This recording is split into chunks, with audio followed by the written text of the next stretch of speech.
Liverpool rocked by shock twists on and off the pitch. Don't miss a second. Subscribe now for instant Reds updates, exclusives, and breaking alerts.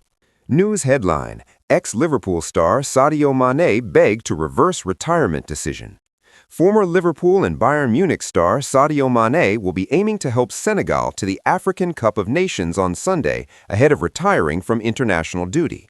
Senegal manager Plea has begged Sadio Mane to reverse his retirement decision as he aims to help his country to the Africa Cup of Nations.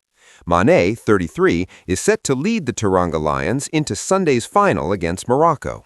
The game will represent the former Liverpool forward's last appearance for his nation, having confirmed he will hang up his boots on the international stage after the tournament. But boss Tiao has revealed that he is desperate for Mane to change his mind. As quoted by ESPN, he said, "The country is not in agreement with his decision, and I am not in agreement.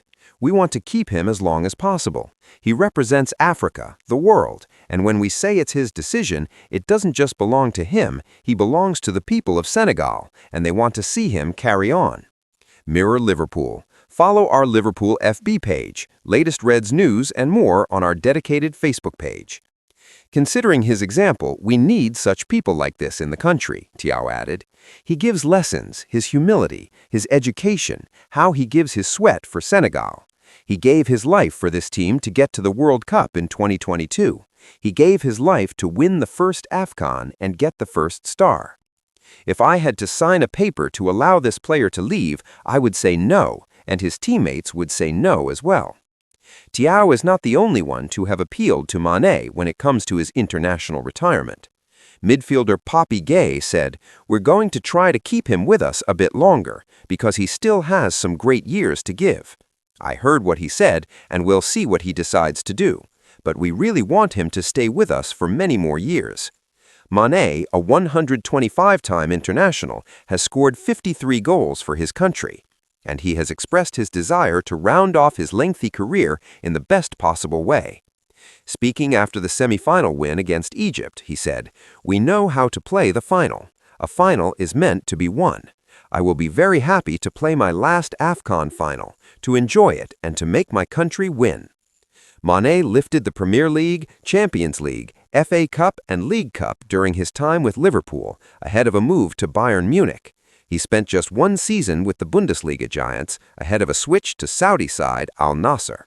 News headline: Senegal head coach brutally rejects Sadio Mane's retirement statement. Senegal head coach Pape Thiaw believes that Sadio Mane belongs to the nation and has attempted to reverse his retirement decision after winning the Africa Cup of Nations. Sadio Mane plans to retire from international soccer after the 2026 FIFA World Cup, but Senegal head coach Pape Thiaw has sensationally claimed that he doesn't accept his decision. Mane, 33, celebrated his second Africa Cup of Nations title with Senegal on Sunday, following a 1-0 win over hosts Morocco in the final. A dramatic game saw Senegal storm off the pitch in protest, then return and eventually win the final in extra time. After celebrations began in Senegal's locker room, Mane was joined by his wife and young daughter as the former Liverpool star closed the chapter on his AFCON career. Mane stated that this would be his final AFCON appearance, but Thiaw believes that the player cannot make the decision alone. When Mane retires from soccer completely, he will go down as one of the game's greats. However, he's already a national icon in Senegal and has been instrumental in the nation's 2 AFCON championships. Mane was on the championship team in 2022 and played a key role in this year's competition. Mane helped create Pape Gueye's winning goal against Morocco, and he scored in a 1-0 semi-final win over Egypt. After Sunday's final, Mane said this would be his final AFCON appearance, and he will step away from all international duty after the World Cup. "I am so happy, but as I have said, for me, as far as the AFCON is concerned, it's over here," Mane said. "I will stay with the team until the World Cup, but after that, it's over." Mane had already informed Senegal of his wishes, but coach Thiaw is desperate for him to continue his international career. In an attempt to persuade Mane to reconsider his decision, Thiaw claimed that he belongs to Senegal and admitted he would not sanction his retirement. "The country is not in agreement with his decision, and I am not in agreement," Thiaw told ESPN on Saturday, one day before the final. We want to keep him as long as possible. He represents Africa, the world, and when we say it's his decision, it doesn't just belong to him. He belongs to the people of Senegal, and they want to see him carry on. Considering his example, we need such people like this in the country. He gives lessons, his humility, his education, how he gives his sweat for Senegal. He gave his life for this team to get to the World Cup in 2022. He gave his life to win the first AFCON and get the first star. If I had to sign a paper to allow this player to leave, I would say no, and his teammates would say no as well. Despite Thiaw's comments, Mane is in control of his future and wants to focus on domestic soccer after the World Cup this summer. Mane will turn 34 in April and is closing in on the end of his career. Domestically, Mane plays for Al Nassr in Saudi Arabia and is under contract through June 2026. He earns a reported $43 million annually and has yet to confirm whether he will sign an extension or sign with another club. News headline: Hugo Ekitike's regen is already at Liverpool and he's special. Hugo Ekitike is so good you almost want two of him, even if that is absolute gluttony. Ekitike is the striker that Liverpool fans absolutely adore. He's quick, he's excellent in 1-versus-1 situations, and he just makes things happen. Not to mention, he also scores goals, and he scores goals for fun. When you watch the long-limbed forward, you are always in for entertainment. He's not your typical number 9. He doesn't just poach and look to score. He'll look to entertain. He'll look to create and get involved in the build-up. He's of the same mold as Roberto Firmino, the kind of forward who facilitates chances and scores goals. And the best thing is that there's already an Ekitike regen in the academy who is very much doing the same stuff and also enjoying a fantastic season. Joshua Soni Lambi at Liverpool's academy is almost a carbon copy of Ekitike in his style of play. The 17-year-old has the same sort of movements and creativity. He's not just a goal scorer, he drops back, he loves to take players on, and he creates chances for others. The youngster has 20 goal contributions already this season in just 24 appearances for the club across all competitions. His latest goal came at the weekend during Liverpool's 1-0 victory over Newcastle, with Soni Lambi netting the much-needed winner, which is what he did against Stoke City the weekend prior, too. So like Ekitike, he comes up trumps when Liverpool need him the most. But there was more to his performance than just goals. Against Newcastle and Stoke, Soni Lambi was constantly coming back and involving himself in the build-up. He was moving and making defenders confused while creating space for himself and his teammates. That link-up play and movement are his best abilities. It's why, even though he's a forward, he's often been played as a false 9 or as an attacking midfielder just behind the striker. Having only been picked up by Liverpool at the age of 14, with no previous academy experience, apart from playing at grassroots level in London, there's a bit of freedom in his style of play. Soni Lambi often comes up with creative solutions, similar to Ekitike. He's not afraid to do a heel flick or attempt something extraordinary. He's the best kind of entertainer, and with 20 goal contributions already this season, he's definitely pushing to get himself a chance at a higher level, potentially even a first-team opportunity, given the lack of depth in that position. A lineup of Soni Lambi and Ekitike in the future could be quite special. News headline: Liverpool transfer news as Arne Slot in backseat for £80 million deal as Juventus move in danger. The latest Liverpool transfer news as the January window enters its final 2 weeks, and Arne Slot's side continue to be linked to a number of deals after missing out on Marc Guéhi. Time is running out in the transfer window, and it remains to be seen whether Liverpool make a move following a busy summer. Less than 2 weeks remain for Anfield bosses to sanction a move to improve Arne Slot's first team. This month has already seen the club watch Marc Guéhi prepare to move to Manchester City, and Federico Chiesa's future continue to be pondered. Slot has remained coy on the club's transfer prospects. "I think everyone is aligned about the challenges we are facing," he said when asked if Connor Bradley's injury could force a move. "That's not to say that we're going to act, but everyone is aligned on what we're facing. There's no one who has a different opinion about it, but that's not to say that anything is going to happen."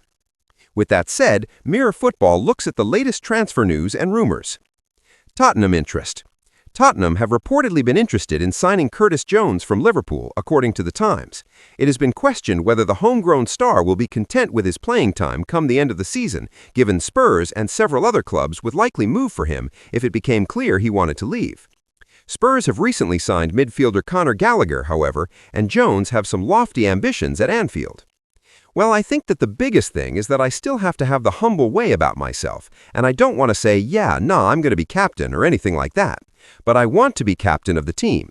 I want to stay here for all my life, like the man who I look up to, as everybody knows, is Gerrard. Diomande update. RB Leipzig's director for sport, Marcel Schaefer, has declared they are alone or in the driving seat when it comes to Jan Diomande. Leipzig signed Diomande last summer from Leganes after activating his $17.4 million release clause. The 19-year-old winger has starred and quickly drawn new interest from clubs such as Liverpool and Manchester United. The Ivory Coast international could now fetch more than £80 million if reports are to be believed. Leipzig may not yet be in a rush to sell, however. Asked if Leipzig are in the front seat when it comes to Diamande's future, Schaefer said via bullynews.com, "There isn't even anyone sitting in the passenger seat. Everyone is sitting in the back seat." Schaefer also explained why his side made the move in the summer. "We saw the data and immediately knew that we had to take a detailed look at the player, both on video and in live matches, and that's what we did. Our advantage was that we were there before he had even played 200 minutes in the league. We already knew he had the profile we were looking for that summer. We didn't need to have 5 conversations about signing him because the profile was clear. It was a 100% match from our side. It was clear to us that if we had the chance, we would go for it. When we started negotiations with Leganes, they said there was such high competition for the player that we needed to pay that amount if we wanted him. Leganes were clear, honest, and transparent. It was a huge amount given where the player was at the time, but we knew he was our #1 favorite. We wanted the player, even if we had to pay a little more than many expected. We didn't care, because it was an ideal situation. We were even in touch with Jurgen Klopp and Mario Gomez, who saw the data and video clips, and everybody said, go, go, go." Chiesa deal in doubt. Federico Chiesa's chances of a move to Juventus appeared to be in doubt. The Italian giants look to have turned their attention to other attacking options. The club want both Jean-Philippe Mateta and Daniel Maldini. Negotiations are underway with Crystal Palace and Mateta's representatives, and Juve are considering reuniting Atalanta attacker Maldini with Luciano Spalletti. The latter is claimed to offer a more financially sound target than Chiesa, per Tuttosorta. News headline: Tottenham shows shock interest in Liverpool raid that rip Reds' heart out. Tottenham have shown shock interest in signing a Liverpool player who has been a regular starter for Arne Slot of late and whose exit would leave a concerning void at Anfield. Tottenham have already landed one new midfielder this month in the form of Conor Gallagher. However, we understand Spurs are still exploring further additions in the engine room, hence their discreet enquiries into the signing of Adam Warden. A move for the Crystal Palace ace looks highly unlikely in the current window, though according to the Times' Paul Joyce, Spurs could now look up to Merseyside. Liverpool have always prided themselves on having at least one Scouser in the team. Jamie Carragher and Steven Gerrard flew the flag for many a year, while Trent Alexander-Arnold picked up that mantle for much of the last decade before he defected to Real Madrid. That left just Curtis Jones as the only homegrown and local star Liverpool and Slot could call upon in the first team at present. But per Joyce, who is perhaps the most trusted source on all things Liverpool, Tottenham have an interest in taking the last Scouser the Reds have out of Merseyside. In a report that focused on the wider problems at Liverpool and the need for another big push in the transfer market, Joyce stated, "Is the current midfield ready to push to reclaim the title next season, or does it need strengthening? Will Curtis Jones, who had been attracting interest from Tottenham Hotspur, feel it is time to be more of a guaranteed starter somewhere?" Little else is reported on the matter, but Joyce's revelation does throw up an intriguing situation. Jones has started regularly under Slot of late, at times keeping Alexis Mac Allister on the bench, which has been a source of frustration among Liverpool fans who are beginning to turn on the manager.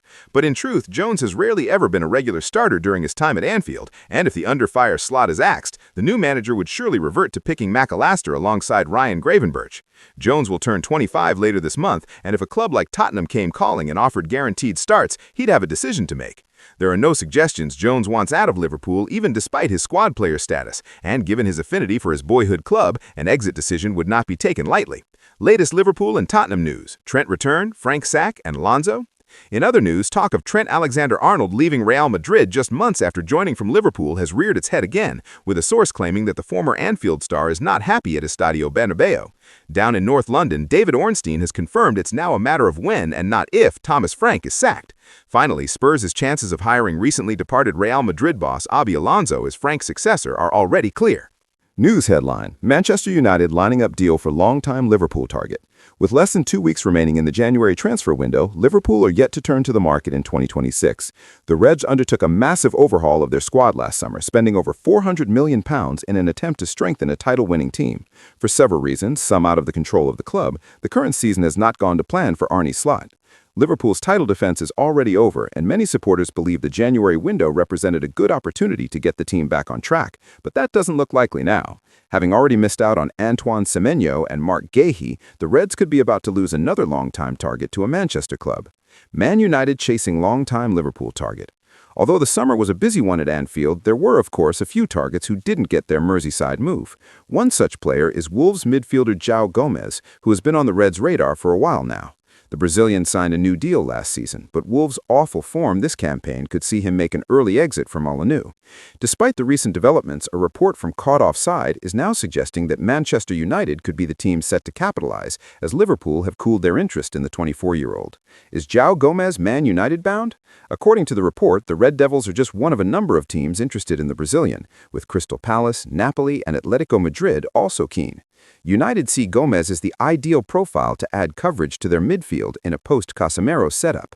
Competition for the midfielder's signature will be tough, and this could be one of the reasons Liverpool are reluctant to act on their long-standing interest, despite a lack of midfield recruitment in recent windows. The defense is probably the biggest priority for the Reds this winter, although Alexander Isak's broken leg could also see a forward brought in. If Gomez is still available in the summer, Liverpool may well reassess the situation, but as things stand, it looks like the Reds are set to miss out yet again. News headline: Virgil van Dijk responds to Liverpool boos and latest Arne Slot setback. Have to act. Liverpool captain Virgil van Dijk was not happy with the Reds dropping more points in the Premier League, with Arne Slot's men unable to beat Burnley on Anfield on Saturday.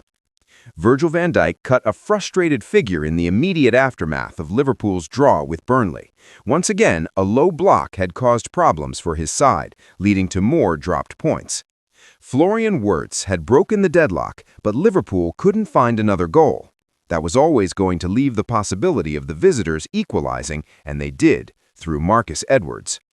"I think frustration is the word that is definitely in my head right now," Van Dijk told reporters. "I'm frustrated. I'm frustrated that after 60 minutes, we started to become sloppy, and it's not the first time. We have to address that. It's been spoken about already, but we have to address it again, apparently. Monday will be a big one for it, because Wednesday will be a very difficult game. Not only because of the atmosphere, but it's against a Roberto De Zerbi team who make it very difficult for you. In a way, facing a Marseille team that will play out from the back and make the game more open could play into Liverpool's hands. The Reds, as Arne Slot has spoken about endlessly, have struggled against defenses that just sit in. We created loads of chances, and that's a good sign, especially if you look at the last few games we drew," Van Dijk said. "There was a lot of possession and many chances created, but we drew, and that's the frustrating thing. I don't like boos from my own fans. What can I say? We have to keep going. It could have been 3 or 4-1. I won't say that's a problem. I'd say there is something lacking at the moment, and we want to change that." Van Dijk admits that he has no idea why Liverpool is struggling. Hard work, he says, is the only way to improve and find a way out of the situation. "We worked very hard on creating chances and created loads of chances, but unfortunately, we couldn't win it. We keep going. If I had a solution, we wouldn't be having this conversation. We have another 48 hours to assess it, ourselves and the staff, and we will debrief, and then we have to act." While Slot's men are still inside the top 4 spots, on the same day that Liverpool dropped more points, Manchester United and Chelsea closed the gap by beating Manchester City and Brentford respectively. "I don't look at the rest," Van Dijk insisted. "We have to just look at ourselves, and if we play like we did, even by creating chances in the last half hour of today, then it will be difficult. So we have to improve ourselves rather than looking at the others." It's not about me personally, as captain. It's a team thing. It's not about addressing it. It is about how can we solve it, because we all want to win games, and we had plenty of chances to do so. The fact is, we drew, and that's why I'm frustrated, like everyone should be. Lacking quality in wide areas against Burnley, the return of Mo Salah from AF Khan, even though he wasn't playing at anything like his best level before he left for Morocco, can only be a positive thing. The January transfer window is open for just under 2 more weeks, too. Obviously, it is a big blow Connor is out. Our right backs are 1 guy less. Whatever the club does in the market, it's with an idea behind it, as you all know, and not a quick fix. Let's see what the transfer window brings. I've no idea what is going on behind the scenes. Everyone should look forward to Salah coming back. Let's see when he is back, and hopefully he can help us. Obviously, with his quality, he can win games and have good results. Mo is a very important member of our squad, on and off the pitch, and we are happy when he is back. Unfortunately, he couldn't get to the final of the AF Khan, but when he is back, he needs to help us.